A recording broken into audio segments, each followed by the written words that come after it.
ఈసాకుకు చనిపోక ముందే తన పెద్ద కుమారుడు ఏసావు దీవించటం చాలా ముఖ్యమైన విషయం. అలా చేస్తే ఏసాకుకు సంతానానికి అతని కుమారుడు పొందుతాడు.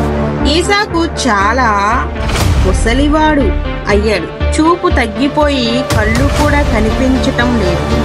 ఈసాకుకు తన పెద్ద కుమారుని పిలిచి, చూడు బాబు, నేను బాగా ముసలివాడి నైపోయాను. ఇంకా ఎక్కువ కాలం నా కోసం వేటకు వెళ్ళి ఒక జంతువును తీసుకొని వచ్చి నాకు ఇష్టమైన విధంగా వండి నా దగ్గరికి తీసుకొని రా అని నేను చనిపోక ముందే దానిని తిని నా చివరి దీవెనలు నీకు ఇస్తాను అని అన్నాడు.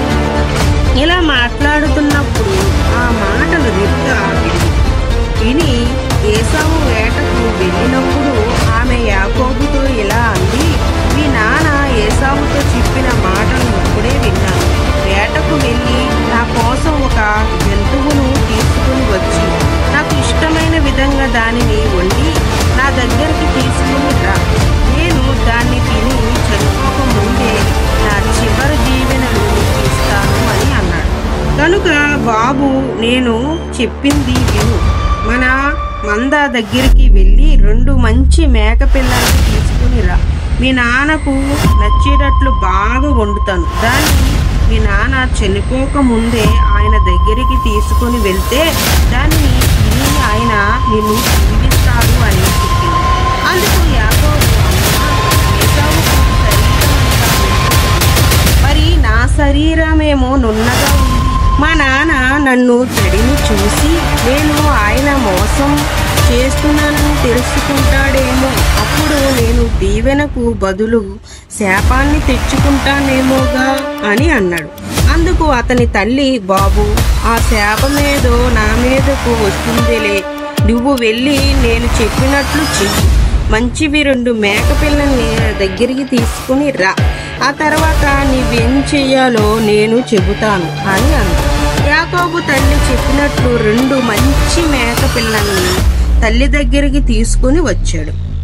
అప్పుడు రిబ్కా వాటితో రుచిగా భోజనం తయారు చేసింది. ఏసావు దుస్తుల్ని యాకోబుకు తొడిగించి ఆ మేక పిల్లల చర్మాన్ని అతని చేతుల మీద మెడ మీద కట్టి తర్వాత ఆమె తయారు చేసిన రొట్టె భోజనం యాకోబుకి ఇచ్చి నాన్న దగ్గరికి పంపింది. యాకోబు నాన్న దగ్గరికి వెళ్ళి నాన్న అని పిలిచాడు. ఆ పిలుపు విని ఈసాకు, బాబు, నీవు ఎవరివి అని ప్రశ్నించాడు. అందుకు యాకోబు, నేను నీ పెద్ద కుమారుణ్ణి ఏసావుని. నీవు చెప్పినట్టే నీకిష్టమైన వంట తయారు చేసి తీసుకొని వచ్చాను. దయచేసి లేచి కూర్చో, మాంసాహారాన్ని తిను, నన్ను దీవించు అన్నాడు. అప్పుడు ఈసాకు, బాబు, ఇంత తొందరగా నీకిది ఎట్లా దొరికింది అని ప్రశ్నించాడు. అందుకు యాకోబు, ప్రభువైన నీ దేవుడే నాకు సహాయము చేశాడు అని జవాబు చెప్పాడు.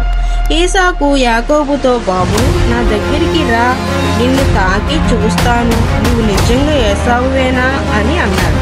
యాకోబు తన తండ్రి దగ్గరికి వెళ్ళాడు. ఈసాకు అతని తడిమి చూసి, స్వరం యాకోబుది, కానీ చేతులు ఏసావు చేతుల్లానే ఉన్నాయి అని అన్నాడు.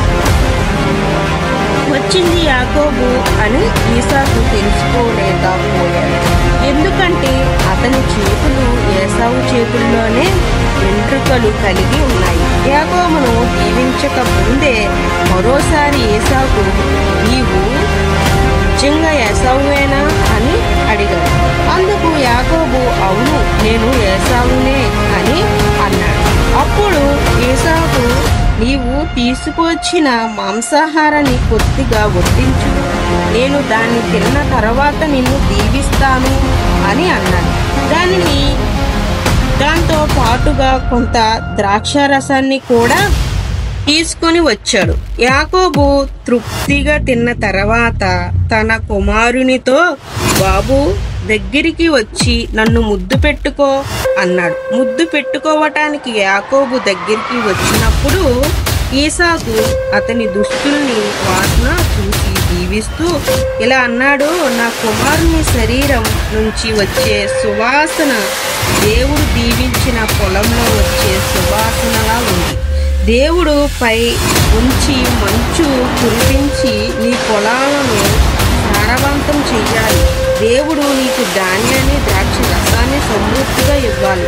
ప్రజలు నీకు సేవ చేసి నిన్ను ఘనపరచాలి. ఈ వారందరినీ నీవు పరిపాలిస్తావు. వారు నిన్ను గౌరవిస్తారు. నిన్ను శపించే వారిని దేవుడు శపిస్తాడు. నిన్ను దీవించే వారిని దేవుడు దీవిస్తాడు. ఈసాకు యాకోబును దీవించిన తర్వాత యాకోబు వెళ్ళిపోయాడు. అతను అలా వెళ్ళగానే వేట నుంచి ఏసావు తిరిగి వచ్చాడు. ఏసావు కూడా రుచిగా వంట చేసి నాన్న దగ్గరికి తీసుకుని వెళ్ళాడు. నాన్న, దయచేసి కూర్చో, నేను నీ కోసం వేటాడి తీసుకుని వచ్చిన ఈ ఆహారం తిను, ఆ తర్వాత నన్ను దీవించు అని అన్నాడు. అప్పుడు ఏసాకు ఆశ్చర్యంతో నీవెవరివి అని అడిగాడు. అందుకతను ఏసావుని, నీ పెద్ద కుమారుడిని ఏసావుని అని అన్నాడు.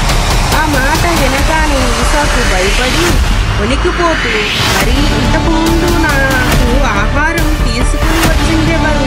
నువ్వు రాకముందే నేను దాన్ని తిని అతన్ని దీవించాను. నేనెప్పుడు ఆ దీవెనను వెనక్కి తీసుకోనే లేదు అని వేదనతో అన్నాడు. ఇది విని ఏసావు కలతపడి గట్టిగా ఏడుస్తూ, నానా, నన్ను కూడా దీవించు అని బ్రతిమిలాడుతూ, అప్పుడు ఈసాకును, నీ తమ్ముడు నన్ను మోసగించాడు, నీకు రావలసిన దీవెనలు అతడు తీసుకున్నాడు అని చెప్పాడు. అప్పుడు ఏసావు, యాకోబు నన్ను మోసం చేయటం ఇది రెండవసారి. ఆశ్చర్యపడాల్సింది ఏమీ లేదు. యాకోబు అనే పేరు అతనికి తగిందే. పెద్ద కుమారునిగా నాకున్న హక్కులన్నీ తీసుకున్నాడు. ఇప్పుడు నాకు రావలసిన దీవెనలు తీసుకున్నాడు. నానా, నా కోసం ఒక దీవెనైనా లేదా అని అన్నాడు. అందుకు ఏసాకు అతని ముందే దీవించాను. అతడు నీ మీద అధికారం చలాయిస్తాడు. బంధువులంతా అతనికి సేవ చేస్తారు. అతనికి ధాన్యం, ద్రాక్షరసం కూడా సమృద్ధిగా ఉంటుంది. నీ కోసం ఇప్పుడు దీవెనలేమీ మిగలలేదు బాబు అని అన్నాడు. కానీ ఏసావు యాకోబును చంపాలనుకోవటానికి రిబ్కా పసిగట్టి మెసొపొతేమియాలో ఉన్న తన అన్న ఇంటికి వెళ్ళమని యాకోబుతో చెప్పింది. అక్కడైతే క్షేమంగా ఉంటాడని రిబ్కా ఆలోచించింది. సూర్య అస్తమయ్యేసరికి యాకోబు ఒక స్థలానికి చేరాడు. అక్కడ ఒక రాతిని తలగడ కింద పెట్టుకుని నిద్రపోయాడు. అప్పుడు యాకోబు ఒక కలగన్నాడు. భూమికి పరలోకానికి మధ్య ఒక నిచ్చెన ఉండి దేవదూతలు పైకి ఎక్కుతూ కిందకి దిగుతూ ఉండటం చూశాడు. దేవుడు అతని పక్కన నిలబడి, అబ్రహాము, ఇస్సాకులకు ప్రభువును నేనే. నీకు నీ సంతానానికి నేను ఈ దేశాన్ని ఇస్తాను. వాళ్ళు గొప్ప సమూహం అవుతారు. వారు అంతటా వ్యాపిస్తారు. నిన్ను, నీ సంతానాన్ని బట్టి మిగిలిన దేశాలన్నిటినీ నేను దీవిస్తాను. నువ్వు వెళ్ళే ప్రతి స్థలములో నేను నీతో ఉండి నిన్ను కాపాడతానని గుర్తుంచుకో. ఈ దేశానికి మళ్ళీ నిన్ను తిరిగి తీసుకొని వస్తాను. నేను నీతో ప్రమాణం చేసినవన్నీ నెరవేర్చేదాకా నేను నిన్ను విడవను అని అభయమిచ్చాడు. యాకోబు నిద్ర మేల్కొని, ప్రభు ఈ స్థలంలో ఉన్నాడని నేను గ్రహించలేదు అన్నాడు. అతడు భయపడి, ఈ స్థలం నాకు నిజంగా భయాన్ని కలిగిస్తుంది. ఇది దేవుని నివాసమై ఉంటుంది.